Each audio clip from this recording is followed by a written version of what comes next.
आज हम बात करेंगे एक ऐसे मुद्दे की जो आज पूरी दुनिया की सुर्खियों में है।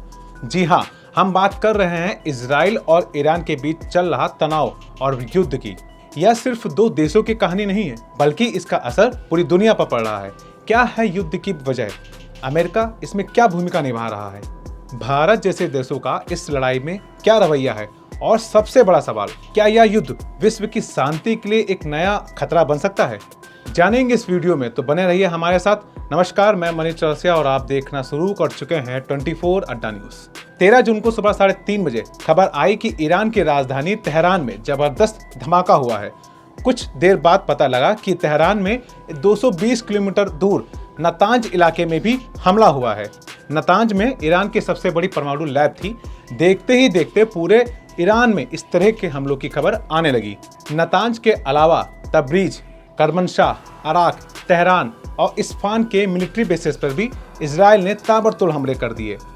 इन हमलों में ईरान के army chief of defence staff समेत ईरान के सभी टॉप ऑफिसर्स मारे गए। इन हमलों में ईरान के 6 न्यूक्लियर साइंटिस्ट को भी मार दिया गया। सुबह होने पर इजराइल के प्रधानमंत्री नेतन्याहू का बयान आया कि ईरान बम बनाने से सिर्फ 15 दिन दूर था। अगर हम ये हमला नहीं करते तो ईरान न्यूक्लियर बम हैं। तब तक ईरान ने भी इजराइल पर ताबड़तोड़ मिसाइल दागना शुरू कर दिया है। ईरान के इस हमले में इजराइल पर कई मिसाइलें गिरी हैं। ज्यादातर इजरायली जनता अंडरग्राउंड पार्किंग में चली गई है और इधर ट्रम्प धमकी दे रहे हैं कि अगर ईरान ने परमाणु समझौता नहीं किया तो उस पर हमले होंगे। और ईरान ने भी धमकी दी है कि जो इजराइल का साथ देगा हम उस पर भी हमला कर देंगे। वहीं रूस और चीन भी खुलकर ईरान के साथ आ गए हैं। भारत किसी के साथ नहीं है। कुल मिलाकर हालत बहुत खराब है। अगले कुछ दिनों में कुछ भी हो सकता है। इससे सवाल आता है कि ईरान और इजराइल की लड़ाई आखिर है क्या? वो कौन सा न्यूक्लियर डील है जिस पर साइन करने को लेकर अमेरिका ईरान पर प्रेशर बना रहा है? और क्या रीजन है कि ईरान अमेरिका के साथ कोई भी डील नहीं करना चाह रहा? दोस्तों, ईरान और इजराइल आज एक दूसरे के जानी दुश्मन हैं, पर हमेशा से ऐसा नहीं था। आपको जानकर हैरानी होगी कि ईरान तुर्की के बाद दूसरा मुस्लिम देश है जिसने 1948 में इजराइल बनते ही उसे मान्यता दे दी थी। 1950 से लेकर 70 तक जब ईरान पर शाह मोहम्मद रजा पहलवी का राज था, उस वक्त दोनों देशों के बीच अच्छे रिश्ते थे। दोनों देशों के बीच ट्रेड होता था। यहाँ तक कि दोनों देश एक दूसरे से इंटेलिजेंस भी शेयर करते थे। और तो और दोनों देशों की आर्मी एक दूसरे के साथ मिलिट्री एक्सरसाइज भी करती थी। और इजराइल की खुफिया एजेंसी मोसाद ईरान की खुफिया एजेंसी विवाक को ट्रेनिंग दिया करती थी। मगर फिर 1979 में ईरान में इस्लामिक रेवोल्यूशन के साथ सब बदल गया। ईरान में शाह की सत्ता खत्म हो गई और देश एक कट्टर इस्लामिक देश वाला राज्य बन गया। आयतुल्लाह खोमानी देश की हुकूमत पर काबिज हो गया। तेहरान में इजराइल के दूतावास को बंद कर दिया गया और फिर उस ऑफिस को फिलिस्तीनी मुक्ति संगठन यानी PLO को दे दिया गया। मतलब रातों रात इजराइल को लेकर ईरान की पॉलिसी ही बदल गई। उसने एक देश के तौर पर इजराइल के वजूद को मानने से ही इनकार कर दिया। ईरानी हुकूमत इजराइल और अमेरिकी हुकूमत को शैतान तक कहने लगी थी। फिर आया 1980 का दौर। 1982 में इजराइल ने लेबनान पर हमला किया। इजराइल हमला करके लेबनान में मौजूद फिलिस्तीनी लिबरेशन फोर्स को वहां से बाहर निकालना चाहता था। यही वो टाइम था जब ईरान लेबनान में हिजबुल्लाह को सपोर्ट करना शुरू कर दिया। धीरे धीरे ईरान ने अलग अलग देशों में इजराइल के खिलाफ दुश्मन तैयार करना शुरू कर दिया। उसने लेबनान में हिजबुल्लाह को सपोर्ट किया, फिलिस्तीन में हमास को खड़ा किया, यमन में हूती विद्रोहियों को पैसा दिया और इराक में यसद अल साबी को तैयार किया। ईरान ने इन सभी गुटों को हथियार, पैसा और टेक्निकल सपोर्ट दिया। इन सारे संगठनों का एक ही काम था, दुनिया भर में हर जगह इजराइल और अमेरिका के ठिकानों पर हमला करते रहना। इन सब के चलते इजराइल और ईरान में दुश्मनी बढ़ने लगी। इजराइल को भी अच्छे से पता था कि ईरान कोई छोटा मोटा देश नहीं है। ईरान के पास दुनिया का चौथा सबसे बड़ा ऑयल रिजर्व है। नेचुरल गैस का सबसे बड़ा रिजर्व उनके पास ही है। मतलब पैसों में तो कोई कमी नहीं है। इजराइल को यह भी अच्छे से पता था कि ईरान लगातार न्यूक्लियर बम बनाने की कोशिश करेगा। इसीलिए अपने डिफेंस में इजराइल ने हमेशा ईरान से 2 कदम आगे रहने की कोशिश की है। इजराइल ने साइबर ऑपरेशन से लेकर मिलिट्री ऑपरेशन और इंटेलिजेंस मिशन चलाकर ईरान के टॉप साइंटिस्ट को मरवाया। ईरान के टॉप आर्मी कमांडर की हत्या करवाई। इजराइल ने 2020 में ईरान की राजधानी तेहरान में टॉप न्यूक्लियर साइंटिस्ट की हत्या करवा दी। और इस मर्डर को एक ऑटोमेटिक गन से अंजाम दिया गया था। इसके पीछे इजराइल की खुफिया एजेंसी मोसाद का हाथ बताया गया था। इससे पहले 2008 में दमिश्क में हिजबुल्लाह के सैन्य कमांडर हमाद मुगनिया की कार को बम से उड़ा दिया। 2013 में बेरूत में हिजबुल्लाह के टेक्निकल हेड हसन लाकेश की गाड़ी में गोली मारकर हत्या कर दी गई। इसके बाद 2016 में हिजबुल्लाह के सैन्य प्रमुख मुस्तफा बदरुद्दीन को सीरिया के इनसाइड ऑपरेशन में मार दिया गया। इसी तरह इजराइल साइबर अटैक करने में भी बहुत आगे रहता है। 2010 में इजराइल ने स्टकनेट वायरस के जरिए ईरान के नातांज यूरेनियम प्लांट को नुकसान पहुंचाया। जी हाँ, ये वही प्लांट है जिस पर 13 जून को मिसाइल हमला करके इजराइल ने पूरी तरह से इसे तबाह कर दिया। 2013 से 24 के बीच इजराइल ने सीरिया में 1000 से ज्यादा एयर स्ट्राइक किए। 2018 में ऑपरेशन हाउस ऑफ कार्ड चलाकर इजराइल ने सीरिया में मौजूद ईरान के मिलिट्री इंफ्रास्ट्रक्चर को पूरी तरह से बर्बाद कर दिया। वैसे ईरान को पहले ही समझ आ गया था कि इजराइल से वो सीधी लड़ाई नहीं कर सकता, वह कभी जीत नहीं सकता। इसलिए उसने उस लड़ाई में हमेशा 2 तरीके अपनाए हैं।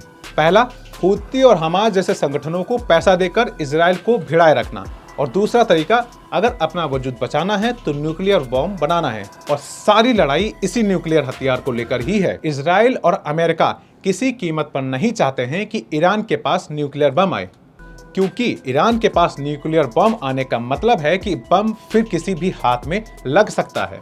दरअसल न्यूक्लियर बम बनाने के लिए आपको यूरेनियम को प्यूरिफाई करना होता है। ईरान के पास यूरेनियम प्यूरिफायर करने के 2 प्लांट हैं, एक नातांज में है और दूसरा फोर्डो में है। जुलाई 2015 तक ईरान में 20,000 सेंट्रीफ्यूज मशीन काम कर रही थी, जिसके जरिए ईरान 8 बम बना सकता था। यह बात जैसे ही यूनाइटेड नेशन को पता लगी, उसने ईरान पर कई बैन लगा दिए। इस बैन के चलते ईरान को $160 बिलियन का नुकसान हुआ। ये अपने आप में ईरान के लिए एक बड़ा झटका था। इसका सोल्यूशन निकालने के लिए ईरान ने P5+1 देशों के साथ एक समझौता कर लिया। इस ग्रुप में अमेरिका, फ्रांस, जर्मनी, ब्रिटेन और चीन भी शामिल थे। इस एग्रीमेंट के बाद ईरान को उसके $100 मिलियन वापस मिल गए। ईरान ने भी वादा किया कि वह न्यूक्लियर प्रोग्राम को बंद कर देगा, लेकिन ईरान ने ऐसा कुछ नहीं किया। अब ये बात जैसे अमेरिका को पता लगी, उसने अपने आप को एग्रीमेंट से कैंसिल कर लिया। अब इस एग्रीमेंट को फिर से 2021 में अमेरिका ईरान के बीच बाइडेन के राष्ट्रपति रहते फिर से बात हुई, लेकिन परिणाम कुछ नहीं निकला। अब जब ट्रंप आए हैं तो फिर से न्यूक्लियर डील के पीछे पड़ गए हैं। वो लगातार कह रहे हैं कि ईरान अपना ये न्यूक्लियर प्रोग्राम बंद करे और हमसे समझौता करे। अगर वो ऐसा नहीं करता है तो उसे खतरनाक नतीजे भुगतने पड़ सकते हैं। अब मजे की बात देखिए, रविवार यानी 15 जून को अमेरिका और ईरान में बात होनी थी, यानी मीटिंग होनी थी। किसी को उम्मीद ही नहीं थी कि इस मीटिंग से पहले इजराइल कोई हमला कर देगा। सबको यही लग रहा था कि अगर मीटिंग में कुछ नहीं निकलता है तब कुछ हो सकता है, लेकिन इजराइल तो इजराइल है। उसने इस समय पर ईरान पर हमला किया जब उससे बिल्कुल उम्मीद नहीं थी। और तो और टॉप इजरायली कमांडर ये बताते हैं कि हमने जानबूझकर ईरान पर ऐसी कुछ एक्टिविटी की जिसके बाद हमें भरोसा था कि ईरान के सभी टॉप जनरल एक साथ एक जगह मीटिंग करेंगे, क्योंकि इससे पहले भी हमने एक ट्रेंड देखा था कि इस सिचुएशन में वो लोग क्या करते हैं। इसलिए हमने ये सब किया कि वो सब मीटिंग करें और एक ही जगह पर कुछ देर तक रहें। और तो और इजराइल ने मोसाद के एजेंट के जरिए ईरान के अंदर एक ड्रोन भिजवा दिया था। यहाँ तक कि ईरान के अंदर इन लोगों ने ड्रोन का एक सेंटर तक बना दिया था। 13 जून की रात जब इजराइल ने ईरान पर हमला किया, तभी इन ड्रोनों ने भी अलग अलग साइड पर हमला किया, और इससे पहले कि ईरान कुछ समझ पाता, उनकी टॉप लीडरशिप मारी गई। 6 न्यूक्लियर साइंटिस्ट भी उनके मारे गए। सवाल अब ये उठता है कि क्या ईरान पर हुए हमले में अमेरिका ने इजराइल की मदद की थी? और ये भी एक सवाल है कि जब अमेरिका और ईरान में मीटिंग होनी थी तब इजराइल ने यह हमला क्यों किया? अब अमेरिका तो बोल रहा है कि हमको कुछ नहीं पता, लेकिन अमेरिका तो अमेरिका है, वो कभी सीधी बात कहाँ करता है। अगर आपको याद होगा तो यूक्रेन और रसिया के युद्ध में भी यूक्रेन ने जब रूस के अंदर घुसकर उसके बॉम्बर्स तबाह किए थे, तब भी अमेरिका ने कहा था कि हमको कुछ नहीं पता है कि यूक्रेन ऐसा करने वाला है। तब भी लोगों ने कहा था कि रूस के अंदर 6000 किलोमीटर अंदर जाकर हमला करना बिना किसी अमेरिकी मदद के तो नहीं हो सकता। जब तक अमेरिकी सैटेलाइट काम नहीं करेंगे तब तक उन्हें कैसे पता चलेगा कि अब इन सारे इंसिडेंट को देखकर लगता है कि इन सब के पीछे एक ही दिमाग काम कर रहा है।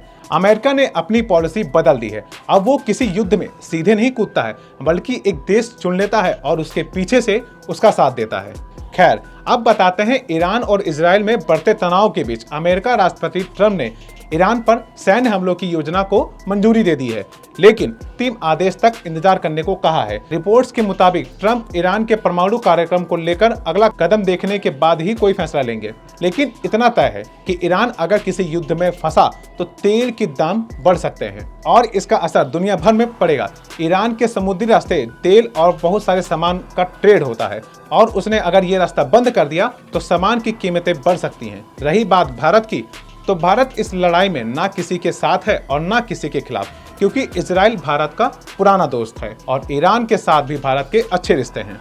अब आप बताइए कि इस लड़ाई में किसकी गलती है? क्या इजराइल ने ईरान पर हमला करने में जल्दी कर दी या ईरान को न्यूक्लियर बॉम्ब बनाने की जिद को छोड़ देना चाहिए?